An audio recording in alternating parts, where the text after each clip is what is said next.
Hello everyone, it's Jamal Thomas. Welcome to the Progressive Soapbox. So guys, I have a show coming up today with Brana, and I am making sure everything, the technology is working the way the technology is supposed to work before that show.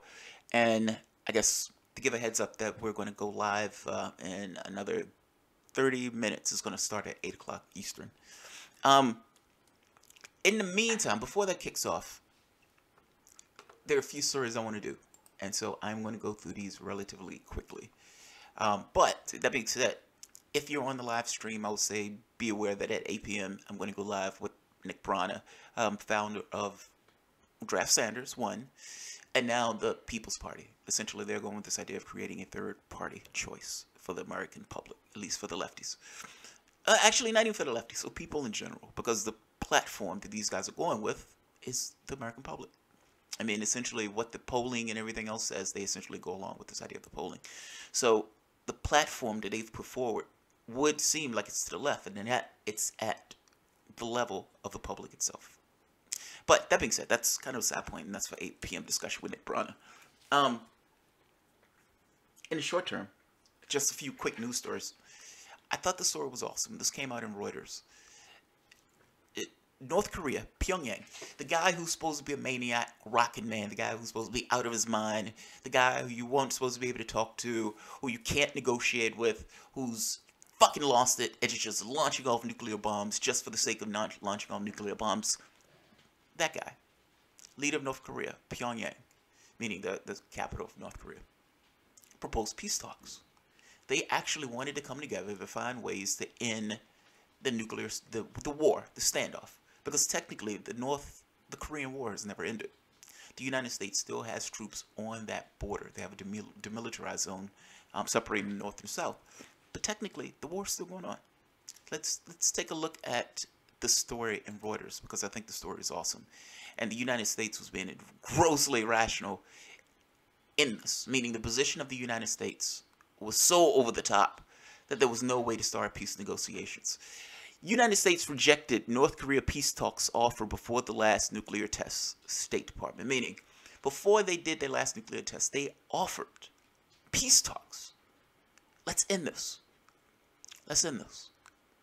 And the United States essentially put something on the table that no one in their right mind, no leader in their right mind negotiating with the United States, who's flagrantly reneged on its promises in one case after the next, put something on the table that no way could negotiate with, meaning it could meet that end. It couldn't meet that end.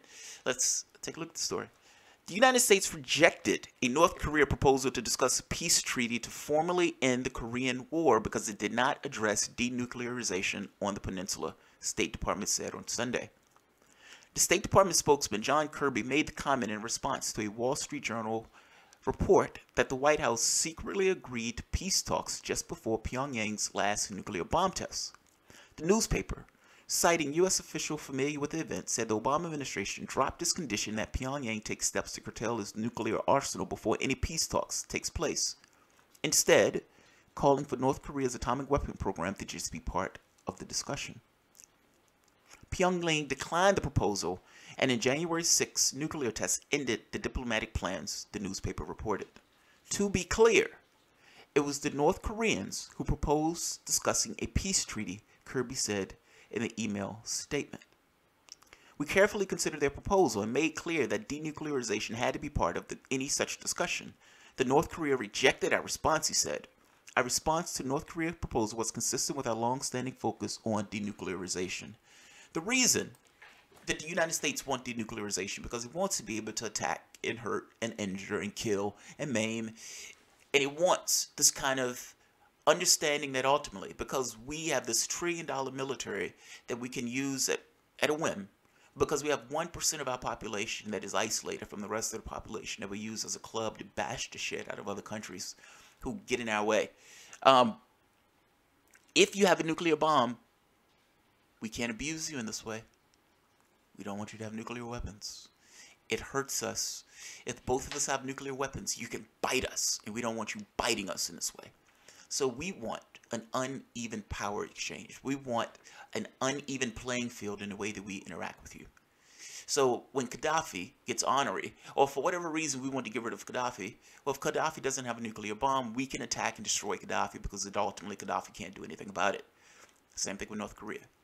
If North Korea did not have a nuclear bomb, this is a fundamentally different conversation. The point of their nuclear bomb is defense. The point of their nuclear bomb is protection. It makes all the sense in the world. All the sense in the world.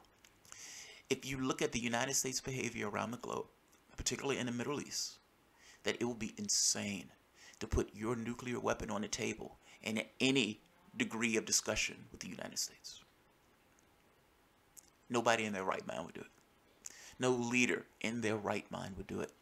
The moment that you give up that weapon, you open yourself up to an attack by a country that has $1 trillion military. It's like saying The Rock, Dwayne Wayne, The Rock. The Rock and I are having a negotiation. I have a gun, he has a gun, and not to mention he weighs like 300 pounds with 5% body fat. And in this negotiation, he says, look, any conversation that we take place, meaning we're enemies, but any conversation that takes place, we need to talk about getting rid of the guns. Guns shouldn't be a part of this conversation. I will be out of my goddamn mind to say, yeah, Rock, you're right. I'm going to put the gun down and we're just going to do this mano a mano. Why would I do that? Why do anybody in their right mind do that? Pyongyang is not crazy for saying no. We can have talks in regards to how we're going to put this thing to the side. We can have talks about how we're going to formally end the Korean War. We can do that. But we're going to maintain our sovereignty, and we're going to maintain our one club that we have in our bag. That's not unreasonable. It's not unreasonable. North Korea and South Korea are now in talks.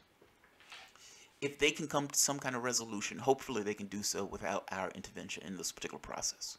And we can formally end this war between the North and the South. It should be applauded that these guys are having talks, but in no way is North Korea going to give up their nuclear weapons. And if any conversation that takes place has to do with them getting rid of that, they're not going to do it. They're not going to do it. So I found this to be extraordinarily interesting. One of the last parts of this. The isolated state has long sought a peace treaty with the United States and other parties in the 1950s, 53 Korean War, as well as an end to military exercises by South Korea and the United States, which has about 28,000 troops based in South Korea. Now understand what's being said. You had a war with North and South Korea. In that war, the United States killed a fifth of their population. Literally, I'm not being hyperbolic. We killed a fifth of their population. Technically, that war is still going on. We still have troops at that border right now. The United States and South Korea continues to have military exercises where they do a mock invasion of North Korea. We may have forgotten about that war, but I guarantee you that the people in North Korea have not. They have not. And not just haven't forgotten about the war, is from their standpoint looking at their quote-unquote dear leader to protect them from the big bad United States, which at any moment could obliterate them. Now,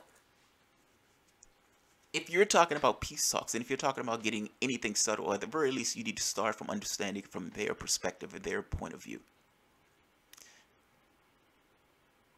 You look out at the world, and you see the behavior of the United States in one country after the next. You see this country that behaves as a unipolar power. You see this country that made deals with Russia or with the Soviet Union and completely reneged on those deals the moment that the Soviet Union couldn't necessarily stand up for itself. You saw it, what it did to Gaddafi. You saw what it did to Iraq. You saw that it was undermining the government in Somalia. You saw the activities that we've taken place all throughout the Middle East. And now you have this same country, this belligerent country, that for the most part believes it can attack anybody else, that the rest of the world does nothing about, says nothing about, despite the massive murders that's taken place. And this country comes to you and said, we need you to get rid of your nuclear weapons. What would you say? What would you say? They're pretending as if they're going to do a mock invasion on your country, and we need you to get rid of your nuclear weapons. You're going to say no. You're going to say you guys can go fuck yourself, and this nuclear bomb ensures our national security. That's what you're going to say. That's what they did say. That is sane as sane can be. If North Korea is open to a peace treaty, I would say that South Korea needs to have talks with North Korea. And I would say they need to resolve this. This is what, 70 years at this point where this thing has persistently gone on. And bring our troops home. Bring our troops home. I will end it at that. I tell the story just to make this point that they are not belligerent and nuts and crazy. They're behaving as if any other human being who wants to retain power or retain control.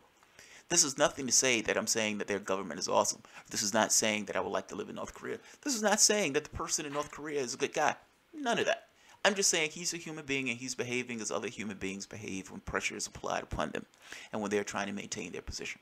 And in no way is somebody going to give up their ace in the hole to maintain their position when they're facing a belligerent, more powerful force. They're talking. I would say let North and South Korea talk. And I would say understand it for the moment from their perspectives. They've said over and over again that they've wanted these exercises in which the South and the United States pretends as if they're going to invade the North. They wanted them to stop. To them, it was a form of belligerence. I mean, imagine you have somebody on your border pretending as if they're going to invade your country. It would make you a little antsy also. So, just to be clear, everything that we do in the globe is not this kind of humanitarian thing. We do things sometimes for bad reasons, even though we may cloak them as certain reasons. The North does want to talk about this. The North does want, to some degree, some kind of melding of offense on this. I would say, if we actually care about peace, and we actually care about these two countries coming to some amends and coming to some kind of agreement of sorts in order to end this war that's been going on for the past 70, 80 years, or the stalemate, I'll say let them. We shouldn't have anything to do with it. The consistent thread is, for me, stay out of it. It is none of our business. Same case, this is none of our business. Yes, we fought that particular war. Yes, let's make sure that the South is never invaded or anything else. But at the end of the day, leave them to their devices. If the North wants peace, let's talk to the North and let's see if we can get them peace, or at the very least from the standpoint of the South. So I will leave it at that. This is just for context. This is just for context. When mainstream media is telling you that the North Koreans are just off their fucking rockers and that they're completely irrational and that they're popping off nuclear weapons for no reason, understand the context. Understand the context. I will leave it at that. At 8 o'clock, Nick Brana will be on the show. So stay tuned. I'll be back in a few. Thanks, guys. Oh, by the way, if you enjoy the content, feel free to share, like, subscribe, Super Cash, Patreon, all that good stuff. Thanks, everyone. Actually, I hadn't even looked at the comments. Yeah. Guess who doesn't want peace talks? That's funny. Yeah, I know. Alright, yeah. I am going to... I'm trying to make a habit of looking to make sure that if anybody gives Super Cash, I actually say that the person gave Super Cash. I'm trying to make a habit of it. Jamal is obsequious to context. Yeah, I'm obsequious to context. I think context is fucking important. And I don't like being lied to. Like, the media will give you a story.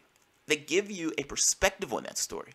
But the perspective on the story tilts you into a particular direction of thinking a particular thing. Context is massively fucking important. Often, what you find with context is, oh, they're human beings and they're behaving as if the way a human being would behave. They're just people. They're just people. They're just like us. So, I'll leave it. I'll make this one quick. And god damn it, when I said quick, I actually meant quick on this one. So, I'm going to end this.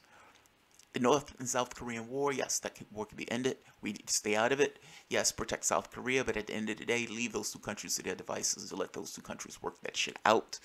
And it seems that they do want to work it out. No, they're not going to give up their nuclear weapons. Nobody in their right mind will give up their nuclear weapons facing a belligerent, more hostile force. So, I will end it at that, and I will see you guys back shortly. Thanks, guys.